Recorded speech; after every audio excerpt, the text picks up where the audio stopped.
তো ভিউয়ার্স, আশা করি ভালো আছো। প্রতিবারে নিয়ে আপনার সামনে নতুন আরেকটি ভিডিও নিয়ে চলে আসলাম।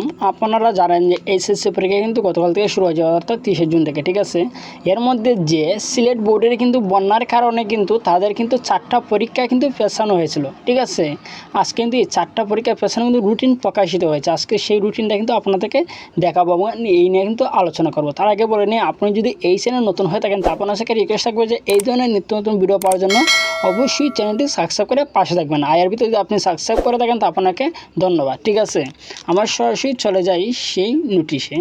এই দেখছেন রুটিনটা কিন্তু প্রকাশিত হয়েছে। ঠিক আছে, এখানে দেখতে পাচ্ছেন যে মাধ্যমিক ও উচ্চ মাধ্যমিক শিক্ষা বোর্ড সিলেট। ঠিক আছে, বন্যার কারণে যে আপনাদের 4টা পরীক্ষায় যে পেছানো হয়েছে এই রুটিনটা একটু ঝুম করে নিয়ে যায় আপনার সুবিধার্থে। কিন্তু এত দ্বারা সংশ্লিষ্ট সকলে অবগতির জন্য জানানো যাচ্ছে যে 2024 সালে উচ্চ মাধ্যমিক সার্টিফিকেট এইচএসসি পরীক্ষায় স্থগিতকৃত বিষয়সমূহ পরীক্ষা নির্মুক্ত সময়সূচি অনুযায়ী অনুষ্ঠিত হবে। বিশেষ প্রয়োজনে বোর্ড কর্তৃপক্ষ এই সময়সূচি পরিবর্তন করতে পারবে। ঠিক আছে, এখানে দেখতে পাচ্ছেন বাংলা আবশ্যিক প্রথম পত্র, যেটা কিন্তু গতকালকে চলে গেছে। 30 তারিখ যে পরীক্ষা আসলো সেই পরীক্ষাটা নেওয়া হবে 13/8/2024 মঙ্গলবার, 13/8/2024। বাংলার দ্বিতীয় পত্র নেওয়া হবে 18/8/2024 রবিবার পরে। ঠিক আছে, বাংলা যে দ্বিতীয় পত্র যেটা 18/8/2024 রবিবার, এবং ইংরেজি প্রথম পত্র পরে 20/8/2024, এবং ইংরেজি আবশ্যিক যে দ্বিতীয় পত্র যেটা আছে সেটা হচ্ছে 22/8/2024। ঠিক আছে, আশা করি বুঝতে পারছেন যে 4টা পরীক্ষা কোন তারিখ নেওয়া হবে। আপনি আমাকে জুম করে দেখায়, আপনাকে স্ক্রিনশট নিয়ে রাখিয়ে দেন। ঠিক আছে, তার আপনার সুবিধা হবে।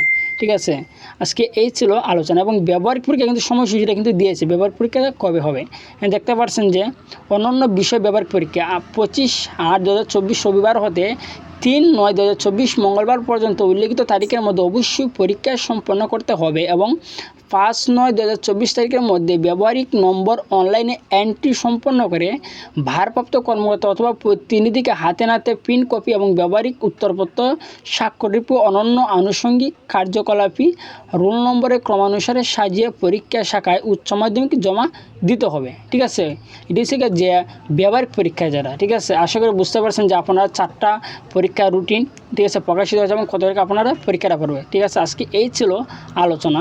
যদি ভিডিওটি ভালো লাগে তবে অবশ্যই লাইক দিবেন, আর যদি এই চ্যানেল নতুন হয়ে থাকেন তার আপনার সাথে রিকোয়েস্ট থাকবে যে এই ধরনের নিত্য নতুন ভিডিও পাওয়ার জন্য অবশ্যই চ্যানেলটি সাবস্ক্রাইব করে পাশে থাকবেন। ধন্যবাদ, দেখা হবে অন্য কোনো ভিডিওতে।